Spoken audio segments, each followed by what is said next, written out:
still very much trading in the red. The Kenyan market still below the psychological resistance level of 4,000. What do you make of the markets today?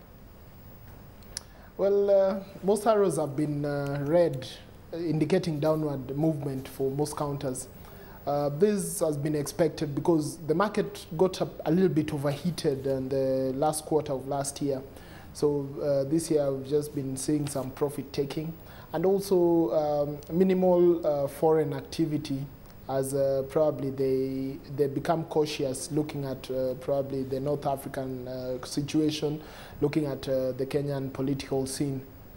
What do you make of the currency today? I mean, we did see it recover somewhat when the Monetary Policy Committee decided to hike interest rates by 25 basis points, 6% effectively. But today we're seeing a little bit more dollar strength creeping in. Well, the rate that was increased really doesn't affect liquidity as such. Probably the central bank needs to look at raising the reserve ratio because the CBR rate is used by banks as an option, as a last resort. So it really doesn't affect liquidity as much. So probably the dollar will continue strengthening. I don't expect any improvement. Okay, in this market, the gainers and the losers. Well, like I said, most counters are either moving sideways or marginal gains, but we saw a major drop, especially on Athi River mining, which was trading at levels of 148 from levels of 155 yesterday. And this is due to an accelerated gain that had occurred prior to the beginning of this month, where it was trading at 180, 190. But after the release of the results, these are investors who had already factored in the results, so they are just taking profits. British American Tobacco, or British American Investments, I knew I'd make that mistake, has posted after-tax growth of 2.7 billion Kenyan shillings after major losses in 2009. What do you make of their performance? Because obviously this is a company that's wanting to list through launching an IPO later on. Well, last year was a good year, especially in the investment sector, and the investment arm posted good results. They got good gains from the securities in which they invested in. At the same time, they've been expanding their insurance arm. So it's positive in terms of that coinciding with their listing, and at least they are recovering from the profit, from the loss that they declared in the prior year. How will this shake things up in the financials, particularly because we've only got one major investment company that's a listed stock? We know that with TransCentury coming through, that will be 2, possibly number 3. How is it going to make this particular segment of the market interesting and dynamic? Well, one is that investors, of course, will be happy because, you know, currently their market is awash with liquidity, and it's like too much money chasing too few goods. Few listed companies, so investors will be happy with more variety.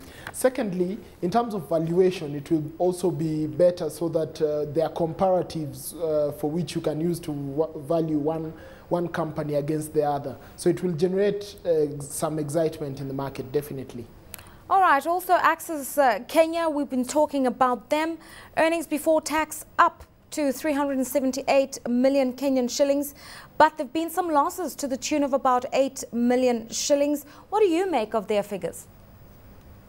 Well, Access Kenya, it was expected. They issued a profit warning last year.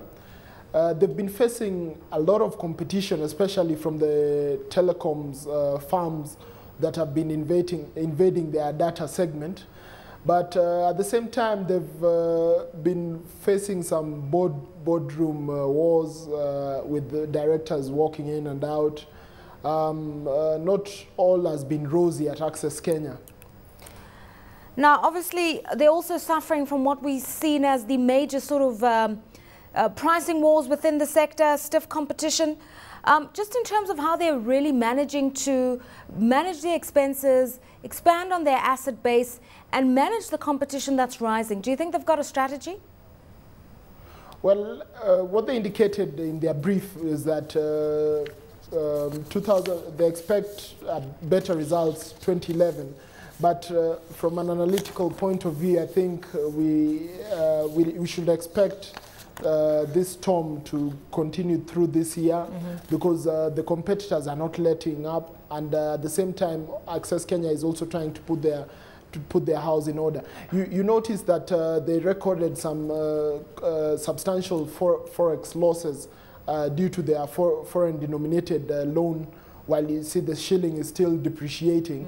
And at the same time, they had some large, they called it non-recurring item, but they never really disclosed what's happening. Now, we know that UAP Holdings is planning to expand on its shareholder base. Now, this is interesting because, you know, although the financials have done particularly well, the banks in Kenya in particular, the insurance companies aren't doing particularly well. So, under those concerns, will shareholders want to buy into a UAP and want to form part of a new shareholding structure? Yes, I think what UAP has been doing is trying to diversify its revenue streams. They've been expanding in the region. They're setting up an investment arm. In Uganda, they've set up a fund management section. They've also acquired a brokerage license. So I think it's just trying to probably increase revenue streams, trying to make the company more profitable because they're looking at the competition in Kenya intensifying, a lot of undercutting by insurers. They're just trying to consolidate their position in the industry.